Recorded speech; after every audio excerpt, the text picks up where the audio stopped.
하나오션이 또 한 번 시장의 신뢰를 입증했습니다. 지난 16일 진행됐던 회사채 수요 예측에서는 당초 목표였던 700억 원보다 무려 6배 이상 많은 4,410억 원의 주문이 몰렸고 결국 하나오션은 최종적으로 1,200억 규모의 회사채를 발행했습니다.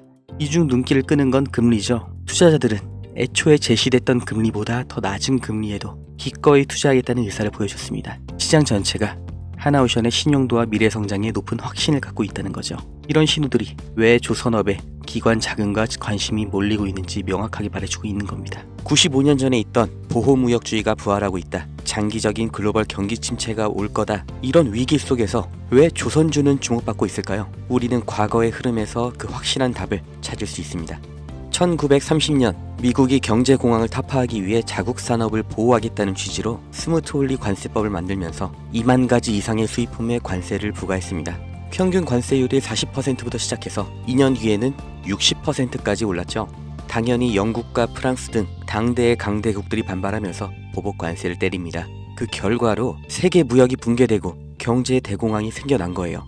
이때 전 세계가 배웠죠. 보호무역이라는 게 전 세계의 경제를 침체시키는구나. 그래서 1947년 가트가 출범하면서 관세 철폐가 시작됩니다. 그리고 1995년 다들 아시는 세계무역기구 WTO가 창설됐죠. 이후 2000년대 시끄러웠던 한미 FTA 등 세계적인 자유무역으로의 흐름을 우리는 모두 겪었습니다. 그리고 이 사이에 경공업에서 중공업, 그리고 반도체로 이어지는 제조업의 테크트리를 완벽하게 완성한 대한민국, 그리고 이걸 그대로 따라한 중국이 엄청난 경제 성장을 이룰 수 있던 겁니다. 중국은 여기에 13억이라는 내수 시장까지 더해져서 말 그대로 전 세계의 공장이 된 거죠. 그리고 이런 흐름이 불만스러운 게 바로 미국인 겁니다. 제조업, 그 중에서 기술 집약 산업은 동북아시아, 그 아래 산업은 동남아시아로 넘어가면서 산업, 다시 말해 일자리를 다 빼앗겼다고 생각하는 거죠. 그걸 되찾아오겠다고 말을 하는 게 미국의 서민들의 마음을 대변해 주는 게 바로 트럼프인 거예요. 미국 대통령이, 그리고 백악관의 참모들, 정말 세계 최고의 인재들이 지식이 없어서 아니면 다 같이 동시에 미쳐서 관세 전쟁을 만든 게 절대 아니라는 거죠. 다 같이 잘 살자라는 자유무역주의를 깨고 우리만 잘 살겠다, 그러니까 우리로 들어와라 하는 겁니다. 25년 4월 2일 트럼프가 해방의 날 선언을 합니다. 세상에서 가장 힘세고 자유로운 미국이 어떤 해방을 말하는 걸까요? 경제 해방, 바로 다 같이 잘 살기 위해 제1강대국이 품어야 했던 희생, 바로 국가 부채로부터 해방하겠다는 거죠. 이게 과연 성공할 것인가는 알 수가 없지만 이 일련의 흐름의 결과, 이건 우리가 확실히 알 수가 있고 실제로 지금 눈앞에 닥친 일입니다. 그게 바로 제조업의 이전이죠. 해방의 날 선언 이전에도 트럼프는 글로벌 기업들에게 미국 내에서의 공장 설립, 투자 확대를 요구해왔고 이제는 대놓고 미국에서 만들어라, 아니면 관세 폭탄을 맞아라, 양자택일을 요구하고 있습니다.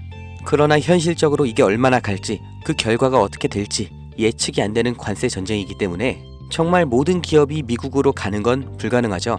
그렇기 때문에 그 대안, 동남아시아로의 이전을 서두르는 기업들이 생겨나고 있습니다. 그리고 유럽에서도 위기의식을 느끼면서 제조업의 부활을 준비하고 있죠. 결국 전 세계 제조업이 재편이라는 몸살을 앓게 되었는데, 사람이 몸살을 앓게 되면 반드시 일어나는 현상이 있죠. 바로 면역 반응입니다. 전 세계 경제에도 이 면역 반응이 나타나고 있는데 그게 바로 조선업입니다. 공장 하나만 이동해도 물류 노선이 하나 새로 만들어집니다. 해항로, 이건 다시 말해 신규 선박 수요를 의미하죠. 그렇기 때문에 트럼프의 선박 구매 언급은 이미 예정되어 있던 수순입니다. 아니, 이미 알고 있었기 때문에, 본인이 할 거기 때문에 해방의 날 전부터, 그리고 지금도 중요하게 언급을 하고 있는 거죠. 백악관에서도 이미 인지하고 있는 겁니다. 향후 선박의 비중 확보하는 만큼 이제 재편되는 세계 경제와 물류에서 더 유리한 위치를 확보한 채로 경쟁을 할 수 있다는 거예요. 그리고 언제나 세계적인 위기 속에서 벼락부자들, 새로운 글로벌 기업들이 출범했던 것처럼 지금의 관세 전쟁에서도 이 성공의 냄새를 맡은 사람들이 있죠. 국내에서도 현대미포조선을 비롯한 조선주들이 급격한 관심을 받게 된 게 이 미중 무역 갈등 시점부터인 걸 보면 명확하게 확인할 수 있는 겁니다. 전 세계가 무역 전쟁에 빠질수록 물류는 더욱더 복잡해지고 조선업은 그보다 더 바빠집니다. 이 무역 전쟁, 제조업에는 악재일 수 있지만 조선업은 오히려 공급망 재편이라는 정말 30년 만에 한 번 오는 이런 기회의 핵심 수혜 산업인 거예요. 그리고 가격을 보면 알 수 있는데 장기적인 횡보를 거쳤던 국내 조선주들, 급등이 나온 지금도 여전히 저가 매수의 구간에 있습니다.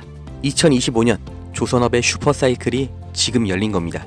무역전쟁 속 가장 확실한 기회를 잡으실 분들, 그 방법을 알려드리기 전에 저는 어떤 유무형의 대가, 멤버십 가입 아무것도 요구하지 않는다는 것 먼저 확인시켜 드립니다.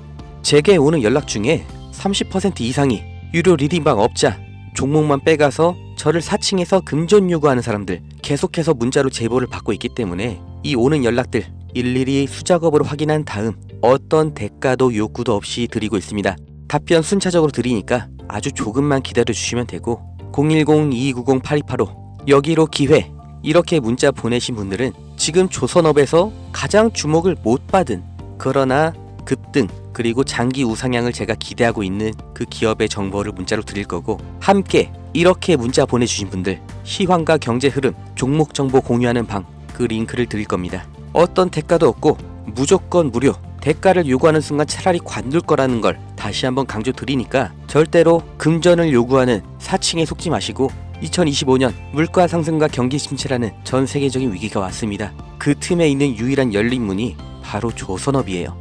흐름에 휩쓸리는 사람은 영원히 앞으로 대대로 서민이겠지만 오히려 이런 위기에서 언제나 벼락부자는 생겨났다는 걸 반드시 기억하셔야 됩니다.